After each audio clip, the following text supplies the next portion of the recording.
Hello everyone, welcome to पढ़े India class 10 channel. मेरा नाम संदीप है। आज हम लोग क्लास 10 के एनसीईआरटी का चैप्टर 2 इसका हम लोग कुछ टॉपिक्स डिस्कस करने वाले हैं। ये पार्ट 1 वीडियो रहेगा और भी 2-3 पार्ट्स रहेंगे इसमें। ठीक है, तो चैप्टर का नाम है एसिड्स, बेसेस एंड सॉल्ट। मैं आपको बताना चाहता हूँ कि डिस्क्रिप्शन बॉक्स में मैंने एक लिंक दिया हुआ है जिसमें आपको इस चैप्टर का फुल नोट्स एक पीडीएफ फाइल के रूप में मिल जाएगा। आपको लिंक क्लिक करना है, उसमें से आप आराम से जा करके डाउनलोड कर सकते हैं। ठीक है, आप उस पीडीएफ को, आप उस नोट्स को कैसे भी यूज़ कर सकते हैं। मैंने कुछ तरीका भी बताया है कि कैसे यूज़ किया जा सकता है इसको, तो आप ये फर्दर वीडियो में आपको ये पता चल जाएगा जो मैंने तरीका बताया है। ठीक है, तो हम लोग स्टार्ट करते हैं क्लास 10th एनसीईआरटी का चैप्टर नंबर 2 से, जो कि है एसिड्स, बेसेस एंड सॉल्ट्स। ठीक है, ये आप अपने एनसीईआरटी बुक में जब देखेंगे तो स्टार्टिंग में ही आपको एसिड्स एंड बेसेस के प्रॉपर्टीज़ दिए हुए हैं। ठीक है, फिर लिटमस सॉल्यूशंस क्या होते हैं, लिटमस सॉल्यूशंस क्या इंडिकेट करते हैं, इंडिकेटर्स क्या होते हैं, different type of indicators, what are the example of indicators. ठीक है, उसके बाद आपका कुछ एक्टिविटीज़ दिए हैं। ठीक है, एक्टिविटीज़ भी हम लोग देखेंगे यहाँ पे। और आपका मेन चैप्टर स्टार्ट होता है यहाँ से। ये जो मेन चैप्टर स्टार्ट होगा आपका कि एसिड्स एंड बेसेस कैसे रिएक्ट करते हैं डिफरेंट टाइप ऑफ मटेरियल से, जैसे मेटल से, नॉन मेटल से, एक्सेट्रा। ठीक है, हम लोग अभी क्या करते हैं, यहाँ से स्टार्ट पहले के जो आप क्लासेस में पढ़ चुके हैं स्टार्टिंग के, ये सब थोड़ा डिस्कस कर लेते हैं कि एसिड्स एंड बेसेस होते क्या हैं, उनके प्रॉपर्टीज़ क्या होते हैं, लिटमस सॉल्यूशन, लिटमस पेपर क्या होता है। ठीक है, तो हम लोग स्टार्ट करते हैं एसिड्स एंड देयर प्रॉपर्टीज से। ठीक, तो एसिड्स कैसे हम लोग पता लगा सकते हैं कि कोई सब्सटेंस एसिड है या बेस है। ठीक है, तो हम लोग उनके कुछ प्रॉपर्टीज से पता लगा सकते हैं। जैसे कि एसिड का प्रॉपर्टी क्या होगा, ये खट्टा रहता है स्वाद में। ठीक है, सावर इन टेस्ट रहता है। ये लिटमस पेपर जो ब्लू कलर का रहता है उसको रेड में कन्वर्ट कर देता है। ठीक, एक्वस सॉल्यूशन जिसमें कि वाटर सॉल्वेंट रहता है, वाटर एज ए सॉल्वेंट रहता है, उसको एक्वस सॉल्यूशन कहते हैं, उसमें ये H+ आयंस रिलीज करता है एसिड। और आपका जो मेटल्स रहता है, कोई भी मेटल रहता है, उसका कोरोजन स्टार्ट कर देता है। एसिड के कांटेक्ट में आते ही मेटल कोरोड होना चालू हो जाता है, उसका सरफेस डैमेज होना चालू हो जाता है। ठीक है, ये आप यहाँ पे एक्टिविटी जैसे देखेंगे, इसमें आपने एसिडिक सॉल्यूशन लिया है। सपोज करिए ब्लू कलर का सॉल्यूशन कोई एसिडिक सॉल्यूशन है, इसमें आपने ब्लू कलर का जब लिटमस पेपर डिप करेंगे आप, तो ये रेड कलर में कन्वर्ट होना स्टार्ट हो जाएगा। ठीक है, सो ब्लू कलर का लिटमस पेपर जब रेड में कन्वर्ट हो रहा है तो we can conclusively say that it is an acid. ठीक है, आप एग्जाम्पल्स देख सकते हैं। एसिड के एग्जाम्पल्स क्या रहते हैं, स्ट्रॉन्ग एसिड्स भी रहते हैं, वीक एसिड्स भी रहते हैं। ठीक है, तो स्ट्रॉन्ग एसिड्स के एग्जांपल क्या रहते हैं, H2SO4 सल्फ्यूरिक एसिड हो गया, HCl हाइड्रोक्लोरिक एसिड हो गया। ठीक है, ये एग्जांपल हैं स्ट्रॉन्ग एसिड्स के। वीक एसिड क्या रहते हैं, जैसे कि सिट्रिक एसिड, सिट्रिक एसिड आपका लेमन में पाया जाता है। ठीक है, ऑक्जेलिक एसिड, ये सब कुछ एग्जांपल्स हैं वीक एसिड के। अब देखिए यहाँ पे भी एक एग्जांपल, ये एक्टिविटी है आपका कि आपने लिटमस पेपर को आपने लेमन में टच किया। ठीक है, तो इसमें जो सिट्रिक एसिड रहता है ये इस लिटमस पेपर को रेड में कन्वर्ट करना चालू कर देता है। ठीक है, तो ये भी आपका एक एग्जांपल टाइप का हो गया। ठीक, अब हम लोग ये पता करते हैं कि एसिड्स के क्या क्या टाइप होते हैं, कि कंसनट्रेटेड होते हैं कुछ एसिड्स और कुछ डाइल्यूट रहते हैं। ठीक, तो कंसनट्रेटेड एसिड में क्या रहता है, आपका एसिड का क्वांटिटी ज़्यादा रहेगा और वाटर का क्वांटिटी लेस रहेगा। ठीक, सो एसिड में एसिड का क्वांटिटी मोर रहेगा, वाटर का क्वांटिटी लेस रहेगा। और डाइल्यूट एसिड में अपोजिट हो जाता है इसका, इसमें एसिड का क्वांटिटी लेस रहता है और वाटर का क्वांटिटी मोर रहता है। हम लोग कोई भी कंसनट्रेटेड एसिड को डाइल्यूट एसिड में कैसे कन्वर्ट कर सकते हैं। ठीक, कैसे कन्वर्ट कर सकते हैं, जैसे कि कोई कंसनट्रेटेड एसिड है और उसमें वाटर को हम लोग ऐड करते हैं, तो ये हम लोग डाइल्यूट का प्रोसेस कर रहे हैं, डाइल्यूशन का प्रोसेस कर रहे हैं। लेकिन आपको एक बात ध्यान रखना है, कभी भी आप लैब में एक्सपेरिमेंट करेंगे, कंसनट्रेटेड एसिड को आप डाइल्यूट करेंगे, तो कभी भी आप एसिड में वाटर को पोर नहीं करना है, क्योंकि अगर आप वाटर पोर करेंगे एसिड में तो स्प्लैश करेगा, हीट जनरेट करेगा और स्प्लैश आपको इंजरी हो सकता है या फिर बर्न हो सकता है। ठीक है, सो आपका इसका प्रोसेस है, वाटर के बीकर में आपको एसिड के ड्रॉप्स डालना है, ऐसे करके आपको धीरे धीरे करके कंसनट्रेटेड एसिड को डाइल्यूट करना है। ठीक है, एसिड को वाटर में पुट करना है, तब जा कर के आप डाइल्यूट कर सकते हैं, वाटर को एसिड में नहीं डालना है। ठीक है, ये तो आपका हो गया एसिड्स हो गया और उसके प्रॉपर्टीज़ हो गए, क्या क्या टाइप ऑफ एसिड्स रहते हैं। ठीक है, अभी हम लोगों ने पढ़ा कि लिटमस पेपर क्या है। ठीक है, लिटमस पेपर अभी हमने यूज़ किया यहाँ पे एसिडिक सॉल्यूशन को पता लगाने के लिए।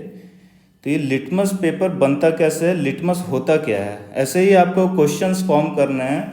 आप जितने ज़्यादा क्वेश्चंस फॉर्म करेंगे आपकी अंडरस्टैंडिंग उतनी ज़्यादा बढ़ती जाएगी। ठीक है, तो साइंस का मेन पर्पस क्या होता है, आपके अंदर के इमेजिनेशन को जगाना। ठीक है, आपके अंदर के साइंटिफिक टेम्पर को जगाना, और इसका सबसे अच्छा प्रोसेस है आपको क्वेश्चंस आस्क करना है। हर चीज़ में आप क्वेश्चंस फाइंड करिए कि लिटमस पेपर होता है, जैसे कि क्वेश्चन आप बना सकते हैं लिटमस पेपर है क्या, कैसे बनता है लिटमस पेपर बनता है ये लाइचन के थ्रू में। ठीक है, लाइचन होता है आपका एक तरह का फंगस होता है ये। ठीक है, ये नेचुरली पाया जाता है, इसी को यूज़ करके हम लोग लिटमस पेपर बनाते हैं। ठीक है, जब हम लोग लाइचन को प्रोसेस करते हैं तो ये पर्पल कलर का डाई बनता है। ठीक है, पर्पल कलर के डाई को हम लोग पेपर में इंटीग्रेट करते हैं और इसको हम लोग लिटमस पेपर की तरह बना देते हैं। ठीक है, so this is a type of fungus जो नेचुरली फाउंड होता है and it is used as an indicator. ठीक है, इंडिकेटर क्या होता है, आप क्वेश्चन पूछ सकते हैं कि इंडिकेटर क्या है भाई, तो इंडिकेटर विच इंडिकेट्स समथिंग। ठीक है, like here acids convert to acid, what is base, how can we find that, तो ये इंडिकेटर्स के मदद से हम लोग फाइंड कर सकते हैं। ठीक है, तो इंडिकेटर्स क्या रहते हैं, इंडिकेटर्स आर दो substances that changes colour and smell. ठीक है, in different type of substances. जैसे ही ये इंडिकेटर कोई भी सब्सटेंस जैसे कि एसिड या बेस के कांटेक्ट में आते हैं तो ये एक यूनिक वे में बिहेव करते हैं, जैसे कि उसका कलर चेंज हो जाएगा या फिर स्मेल चेंजेस होने चालू हो जाएंगे। ठीक है, तो लिटमस भी एक टाइप का इंडिकेटर ही है। ठीक, तो अभी यहाँ पे देखते हैं जैसे कुछ नेचुरली फाउंड इंडिकेटर रहते हैं। आप देख सकते हैं टर्मरिक भी एक टाइप का इंडिकेटर ही है। लिटमस आपका जो लाइचन से फाउंड हो गया। ठीक है, और ये चाइना रोज पेटल्स, इसको भी आप यूज़ कर सकते हैं एसिड्स या बेस या फिर कुछ और चीज़ों को उनका आइडेंटिफाई करने के लिए। ठीक है, अब हम लोग इंडिकेटर्स के टाइप्स में जाते हैं कि इंडिकेटर्स होते क्या क्या हैं। ठीक है, सबसे पहले हम लोग देखते हैं नेचुरल इंडिकेटर जो नेचुरली फाउंड होते हैं। ठीक है, जैसे कि मैंने आपको पिछले एग्जांपल में बताया टर्मरिक, यहाँ पे आपको बताया टर्मरिक हो गया, फिर ये लिटमस जो हो गया लाइचन से मिलता है। ठीक, टर्मरिक पहला एग्जांपल हो गया। रेड कैबेज लीव्स, आपका जो रेड कैबेज लीव्स रहता है वो भी एक तरह का इंडिकेटर के रूप में काम करता है। ठीक है, पेटल्स ऑफ सम फ्लावर्स, कुछ फ्लावर्स रहते हैं, पेटूनिया करके एक फ्लावर रहता है, उसके पेटल्स को भी आप यूज़ कर सकते हैं। देखिए अब ये टर्मरिक को देखते हैं, जैसे ये टर्मरिक का हमने एक सॉल्यूशन बनाया है। ठीक है, इसको हम तीन टाइप के, अगर टर्मरिक के सॉल्यूशन को हम लोग तीन टाइप के सॉल्यूशन में अगर यूज़ करते हैं तो देखिए कैसे कलर डिफरेंस होता है। अगर हम लोग सॉल्टी वाटर यूज़ करते हैं तो ये ऐसा थोड़ा सा डार्क येलो टाइप में कन्वर्ट रहता है, और जब एसिडिक सॉल्यूशन में हम लोग पुट करते हैं तो ये ब्राइट येलो हो जाता है। ठीक है, जो टर्मरिक का जो कलर रहता है वो ब्राइट येलो में कन्वर्ट हो जाता है। और जब हम लोग इसको बेसिक सॉल्यूशन या फिर सोपी सॉल्यूशन, अल्कलाइन सॉल्यूशन में पुट करते हैं तो ये समवॉट रेड कलर में चेंज होना चालू हो जाता है। ठीक है, रेडिश हो जाता है ये हो गया टर्मरिक का एग्जाम्पल। ठीक, कुछ केमिकल्स को भी हम एज ए इंडिकेटर्स यूज़ करते हैं और इनको कहते हैं हम लोग सिंथेटिक इंडिकेटर्स। ठीक है, जैसे कि मिथाइल ऑरेंज करके एक केमिकल है, फेनोफ्थलीन बोलते हैं, ये भी एक केमिकल है। ठीक, जैसे ये मिथाइल ऑरेंज देखेंगे ये रेड कलर का रहता है, ऐसा रेड कलर का रहता है। जब आप इसको एसिड में डालेंगे तो उसका कलर ज़्यादा चेंज नहीं होता, रेडिश ही रहता है। जब आप बेस में जब डालेंगे, अल्कली सॉल्यूशन में डालेंगे तो ये येलो कलर का हो जाता है। ठीक है, येलोइश कलर इसका हो जाता है मिथाइल ऑरेंज का। और जब आप फिनोफ्थलीन को ऐसे देखेंगे, आप एसिडिक सॉल्यूशन में फिनोफ्थलीन ऐड करेंगे, ड्रॉप्स फिनोफ्थलीन के ऐड करेंगे, तो ये ज़्यादा कुछ कलर चेंज नहीं करता है, ये क्लियर ही रहता है सॉल्यूशन। पर जब आप बेसिक सॉल्यूशन में यही फिनोफ्थलीन पुट करते हैं तो ये समवॉट पर्पल पिंक कलर का हो जाता है, ठीक है। तो इनको कहते हैं हम लोग सिंथेटिक इंडिकेटर, जो कि केमिकल्स होते हैं, केमिकली फॉर्म किए जाते हैं। अब नेक्स्ट देखते हैं ऑल्फैक्टरी इंडिकेटर्स, ठीक है। ऑल्फैक्टरी मतलब क्या रहता है, स्मेल को इंस्टिगेट करता है, ठीक है, ऑल्फैक्टरी उसको बोलते हैं। तो different odours in acids and bases, ये अलग अलग ओडर रहता है जब एसिड के और बेसिस के कांटेक्ट में आते हैं, ठीक है। फॉर एग्जांपल आप वनीला एसेंस देख सकते हैं। जो वनीला एसेंस रहता है, जब हम लोग इसको एसिड में ऐड करते हैं तो इसका ओडर बहुत तेज होने लगता है, बहुत स्मेल, एकदम स्ट्रॉन्ग सेंस ऑफ स्मेल आपको फील होगा, ठीक है। उसी जगह जब इसी वनीला एसेंस को आप थोड़ा बेसिक सॉल्यूशन में पुट करना चालू कर देते हैं तो ऑर्डर इसका सबसाइड होना चालू हो जाता है, ठीक है। मतलब थोड़ा कम आपको इसका स्मेल पता चलेगा। एक और होता है क्लोव ऑयल। क्लोव ऑयल बोलते हैं लौंग के तेल को, ठीक है। लौंग का तेल को भी आप सिमिलरली आप टेस्ट कर सकते हैं कि जैसे आप एसिडिक सॉल्यूशन में लौंग के तेल को पुट करेंगे तो इसका जो स्मेल है वो तेज होना चालू हो जाता है, मतलब आपको बहुत तेज स्मेल लगेगा लौंग का, ठीक है। और उसी जगह आप बेस में जब पुट करते हैं तो ऑर्डर इसका सबसाइड करना चालू हो जाता है, ठीक है। तो ये कुछ कुछ इंडिकेटर्स हैं जो यूनिक प्रॉपर्टी शो करते हैं जब ये एसिड और बेसिस के कांटेक्ट में आते हैं, ठीक है। अब हम लोग नेक्स्ट देखते हैं बेसिस। बेसिस क्या होते हैं, इनके प्रॉपर्टीज़ क्या होते हैं, इनके एग्जांपल्स क्या होते हैं, ठीक है। बेसिस, इसके प्रॉपर्टीज़ हैं, ये बिटर इन टेस्ट होते हैं, ठीक है, कड़वे होते हैं, ये बिटर इन टेस्ट रहते हैं। आप कभी आपने साबुन का पानी को टेस्ट किया होगा तो थोड़ा सा कड़वा टेस्ट आता है, ठीक है। और ये रेड लिटमस पेपर को ब्लू में कन्वर्ट करता है, ये आप याद रखिएगा। सपोज करिए ये कोई बेसिक सॉल्यूशन में है, इसमें आपने रेड लिटमस पेपर को डिप किया तो ये red litmus paper blue colour में चेंज होना चालू हो जाएगा। अगर ये ऐसा होता है तो हम कंक्लूसिवली कह सकते हैं कि ये बेस है, ठीक है। We can conclusively say that this is a base, ठीक। अब यहाँ पे देखते हैं ये OH माइनस आयंस रिलीज करते हैं, ठीक है। OH माइनस क्या बोलते हैं, हाइड्रोक्साइड आयंस बोलते हैं, ठीक है। OH minus ions hydroxide ions को बोलते हैं। एक्वस सॉल्यूशन में ये रिलीज करना चालू कर देता है बेसिस, ठीक। और इनका सोपी टच रहता है, साबुन का पेस्ट टच ऐसा कुछ रहता है, स्लिपरी रहता है, ठीक है। अब देखते हैं बेसिस के एग्जांपल्स। ये पोटेशियम हाइड्रोक्साइड, सोडियम हाइड्रोक्साइड, ये आपका पोटेशियम हाइड्रोक्साइड, सोडियम हाइड्रोक्साइड, ये आपके स्ट्रॉन्ग बेसिस में आते हैं। ये जो NaOH रहता है यही आपका सोप और डिटर्जेंट के ये आपका मैन्युफैक्चर में काम आता है, ठीक है, आपका मैन्युफैक्चरिंग प्रोसेस में काम आता है। कुछ वीक बेसिस भी रहते हैं जैसे NH4OH, ठीक है। अब अल्कली देखते हैं। अल्कली क्या रहता है, देखिए कोई सारे बेसिस वाटर सॉल्युबल नहीं रहते हैं, ठीक है। All basis do not dissolve in water.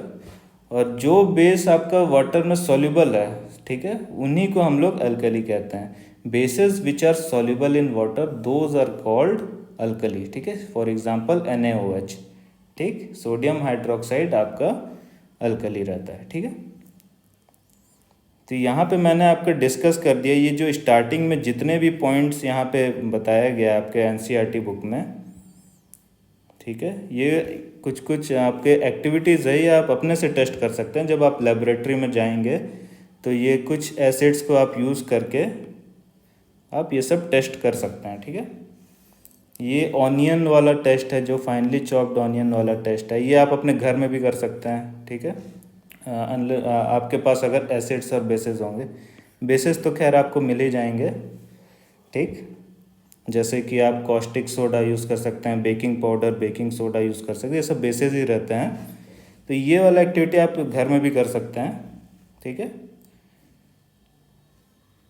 तो आपको इस चैप्टर में अभी पहला पार्ट में मैं यहीं तक बताऊंगा। नेक्स्ट में मैं आपको यहाँ से स्टार्ट करूँगा कि एसिड्स एंड बेसेस कैसे रिएक्ट करते हैं with different types of substances like metals, non metals etcetera. ठीक है, ये मेटल्स के साथ आपको बताऊंगा मैं।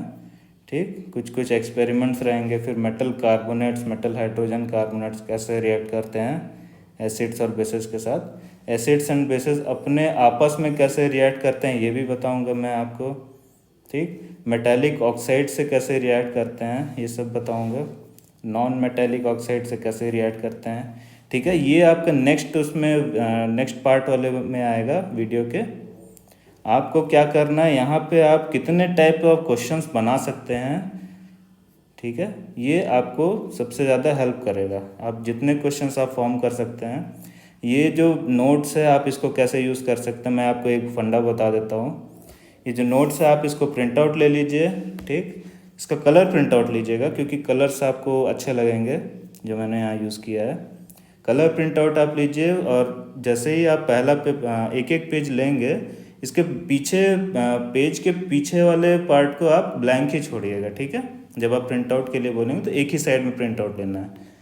और जो उसका पीछे वाला पार्ट है आप उसमें क्वेश्चंस लिखिए कि जो ये अभी मैंने टॉपिक पढ़ा है, जैसे for example acids and their properties, इसमें मैं क्या different types of questions form कर सकता हूँ। ठीक है, ऐसे करके आप क्वेश्चंस को लिस्ट कर दीजिए वहाँ पे।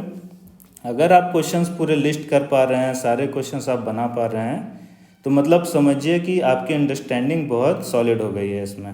ठीक है, तो अब इस चैप्टर के पार्ट 1 वीडियो को हम लोग कंक्लूड करते हैं। ठीक है, मैं आपसे चाहता हूँ कि आप इसमें कमेंट बॉक्स में ये लिख करके बताइए कि कौन सा कॉन्सेप्ट आपको इसमें से सबसे अच्छा लगा और आपको लग रहा था कि आपको पहले नहीं आता था और अभी आपका क्लियर हो गया है।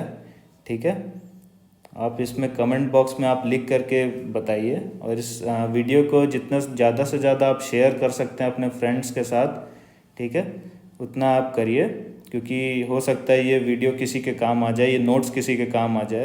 ये नोट्स आपको पूरा फ्रीली प्रोवाइड किया जा रहा है। आप जो डिस्क्रिप्शन बॉक्स का लिंक है उसमें आप क्लिक करिए और आप डायरेक्टली इसको डाउनलोड कर सकते हैं। आप इसको कैसे भी यूज़ कर सकते हैं। आप इसको प्रिंट आउट ले करके आप डिजिटली भी यूज़ कर सकते हैं या फिर प्रिंट आउट ले करके स्टेपल करके आप इसको अपने नोट्स की तरह भी यूज़ कर सकते हैं। ठीक है, सो थैंक यू।